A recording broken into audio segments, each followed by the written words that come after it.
The Tom Woods Show, episode 1749. Prepare to set fire to the index card of allowable opinion. Your daily dose of liberty education starts here. The Tom Woods Show. Hi everybody, Tom Woods here, all by myself today. Man, yesterday I was not feeling well after coming back from that trip. I for some reason I was just exhausted. Maybe it was because I got in at 3 o'clock in the morning and then had to get up with the kids a few hours later. And I don't know why that just knocked me out as badly as it did. So I used a fill-in episode yesterday, but I am back raring to go today. And before I get into the main topic for today, there's just something on my mind I want to mention. While I was in Wyoming, I had a chance to visit Hart Mountain, which is the location in Wyoming where at one time as many as 14,000 Japanese individuals were confined during World War II.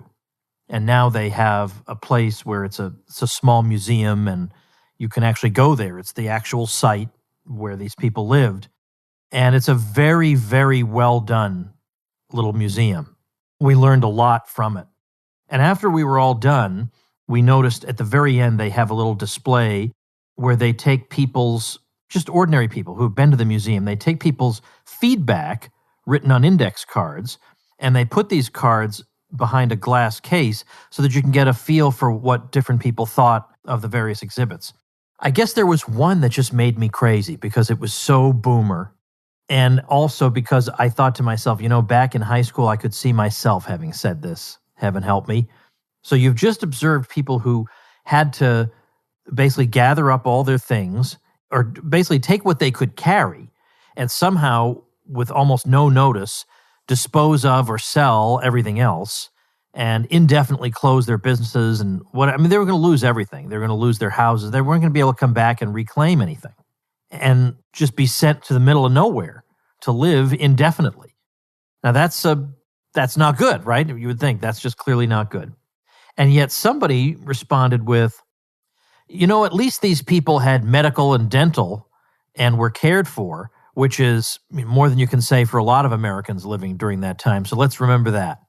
So the person thought the important thing for us to remember is that at least these people had medical care. That was the important thing for us to remember. Now, by the way, that happens to be, now I don't like to bring up slavery or the Nazis in every single situation, but man, is it called for here, because those were the exact arguments made by slaveholders. Those were the exact arguments, that these northern laborers live a precarious financial existence, but our slaves are well cared for from the cradle to the grave. And that's more than we can say for the wage slaves you guys have up north. So that's the same argument that, these people, they may not have had their freedom, but doggone it, they had medical and dental. Anyway, heartmountain.org is the website. If you're ever in Wyoming, you should go see it. It's well worth some of your time. People who are in the diamond level of support of the Tom Woods Show, these people get something in addition to all the other benefits that you get at supportinglisteners.com. The diamond people, I physically mail them something every month, and it's something different all the time. And this time I bought everybody something at the Hart Mountain Center. So watch for that in your box, and if that appeals to you, head over to supportinglisteners.com and you'll see how you can get some goodies when you support the Tom Woods Show. All right, today I want to talk about a very nice development.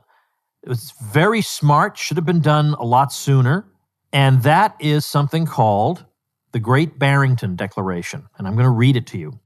The idea here is that this is a brief summary of the age-targeted strategy that some of us thought should have been followed in the pandemic from the beginning, and we're condemned and dismissed, and how dare you propose this?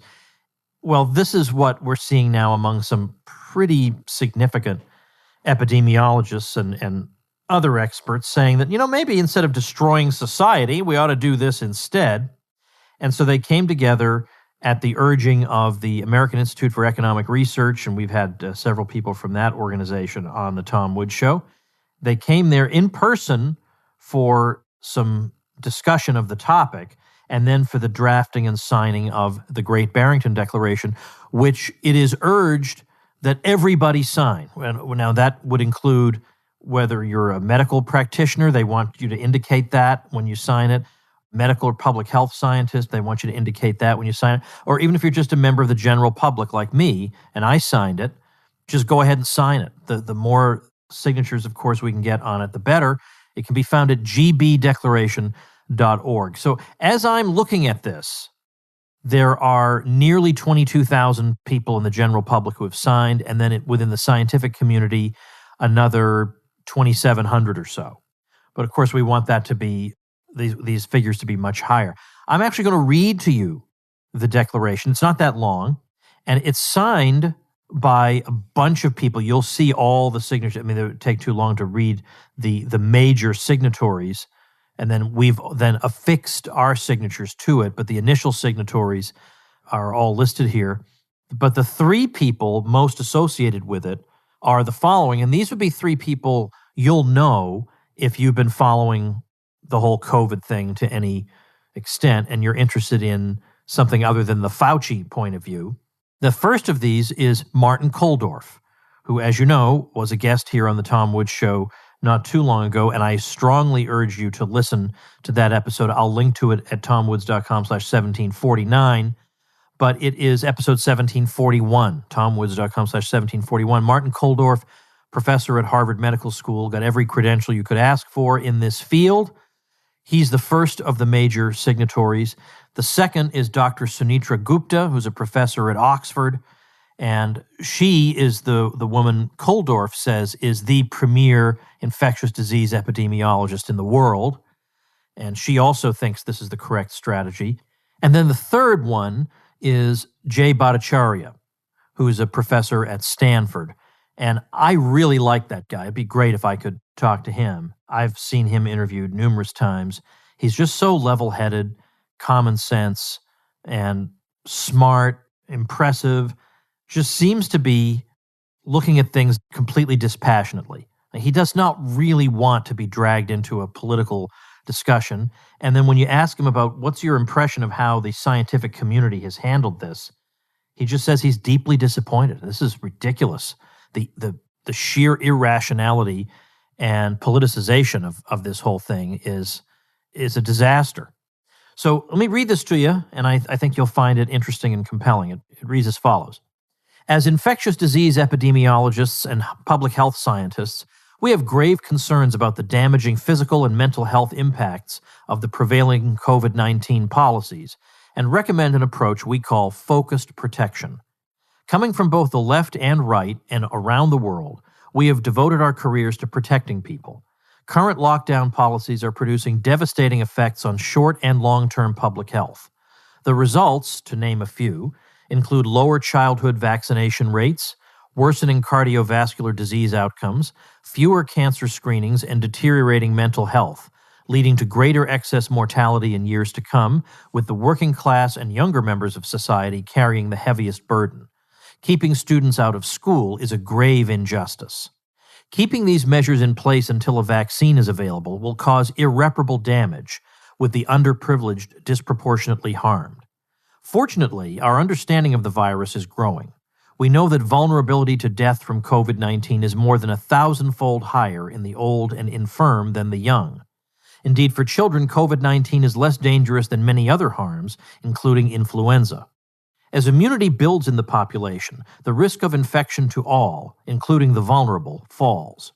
We know that all populations will eventually reach herd immunity, i.e., the point at which the rate of new infections is stable, and that this can be assisted by, but is not dependent upon, a vaccine. Our goal should therefore be to minimize mortality and social harm until we reach herd immunity. The most compassionate approach that balances the risks and benefits of reaching herd immunity is to allow those who are at minimal risk of death to live their lives normally to build up immunity to the virus through natural infection, while better protecting those who are at highest risk. We call this focused protection. Adopting measures to protect the vulnerable should be the central aim of public health responses to COVID-19. By way of example, nursing homes should use staff with acquired immunity and perform frequent PCR testing of other staff and all visitors. Staff rotation should be minimized. Retired people living at home should have groceries and other essentials delivered to their home. When possible, they should meet family members outside rather than inside. A comprehensive and detailed list of measures, including approaches to multi-generational households, can be implemented and is well within the scope and capability of public health professionals. Those who are not vulnerable should immediately be allowed to resume life as normal. Simple hygiene measures such as hand washing and staying home when sick should be practiced by everyone to reduce the herd immunity threshold. Schools and universities should be open for in-person teaching.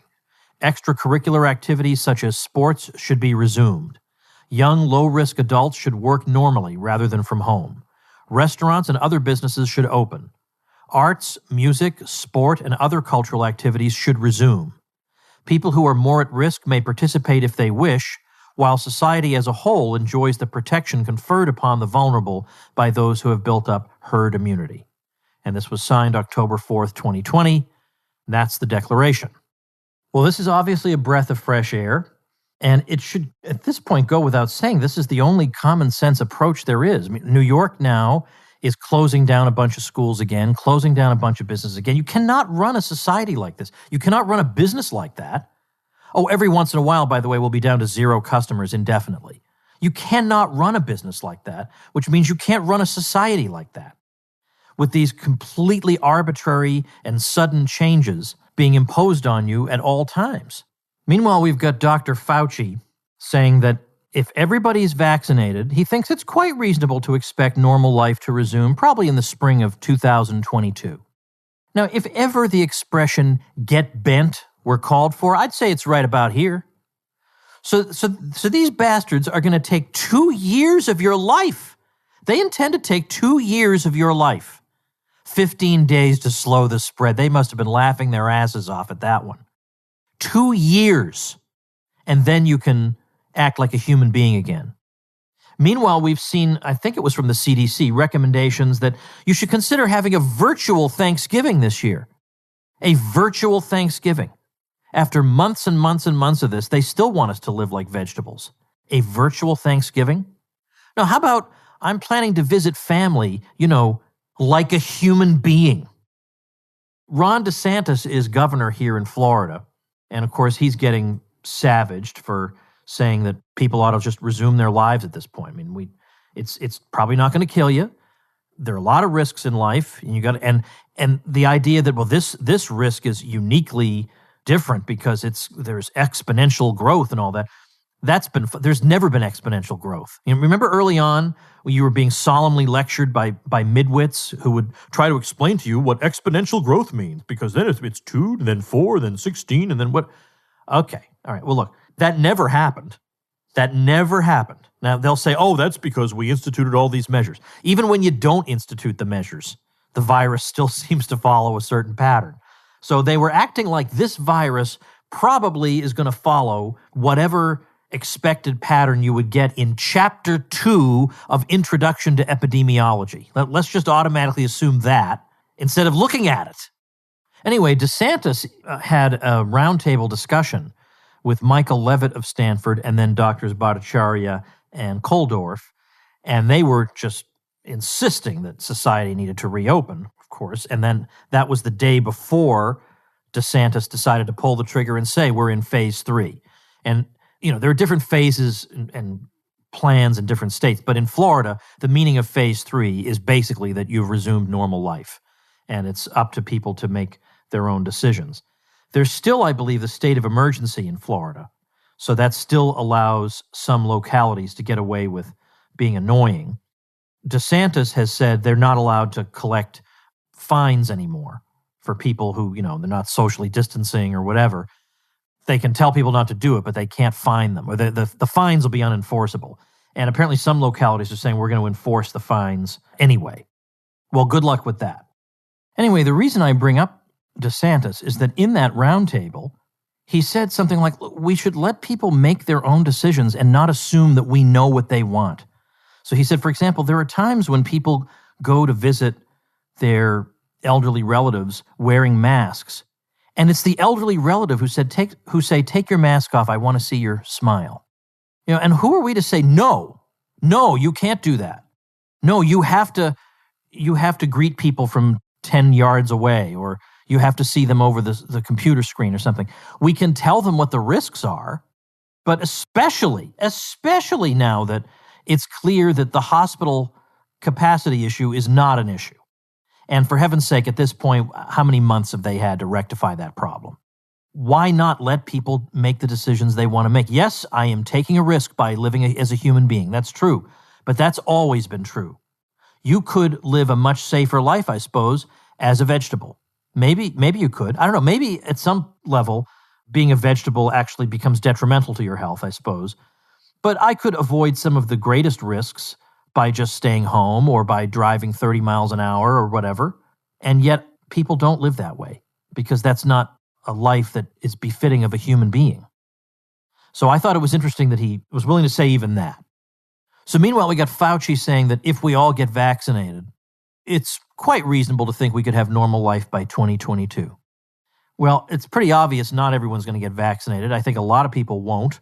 Why bother with a rushed vaccine when obviously the virus is not really a threat to pretty much anybody? I mean, any reasonably healthy person. There are some highly unlucky people, very, very rare, who will wind up with it and suffering major complications or perhaps even death. But in general, I'm not worried about this in the slightest. And that's not because I'm not listening to the science. It's because I am listening to the science. And another thing, this whole listening to the science thing, there is no science of lockdowns.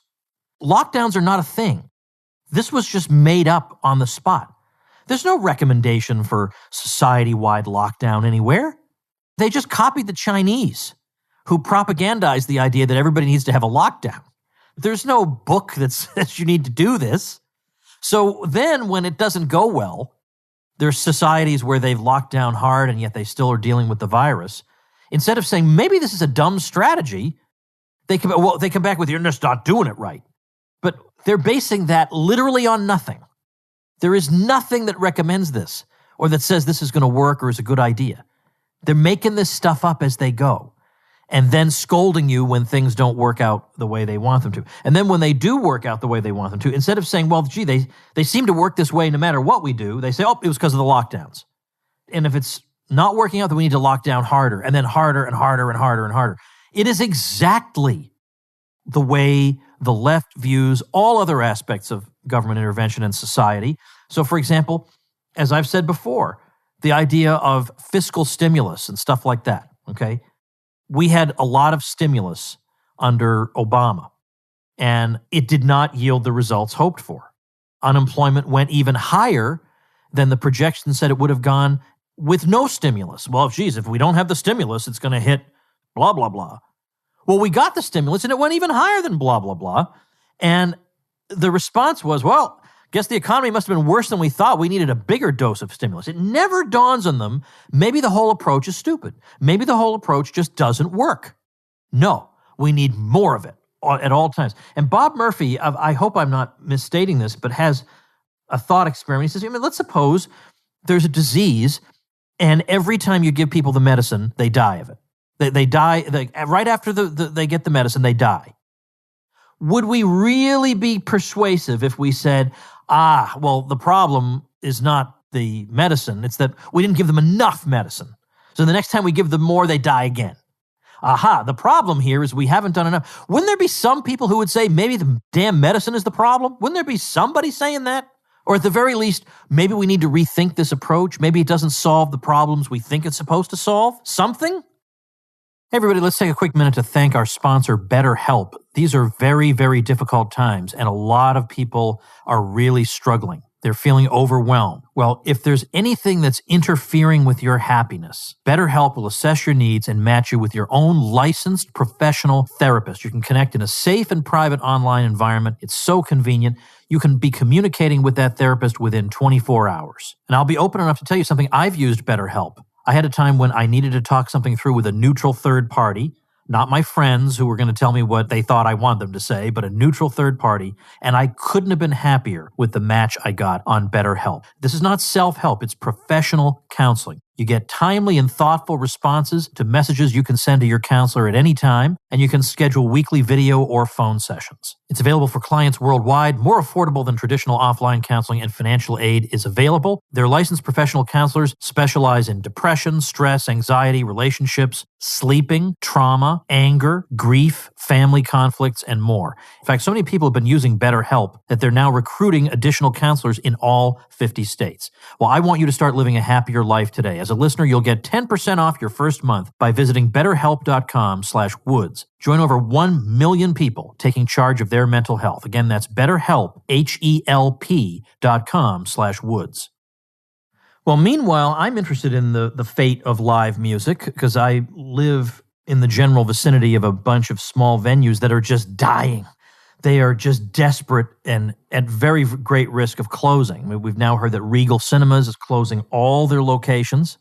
I mentioned in my interview with Phil Labonte of All That Remains that Ian Anderson of Jethro Tull, who was the third ever guest on the Tom Woods Show, by the way, had written out a pretty sophisticated plan for how we could resume with musical performances. He says, certainly outdoor performances is no problem with. We should be doing that right away.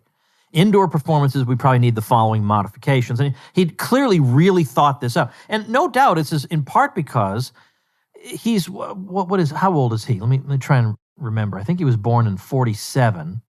So 53, 73, I guess? Yeah, he's 73. And he's got a lung issue. He has COPD.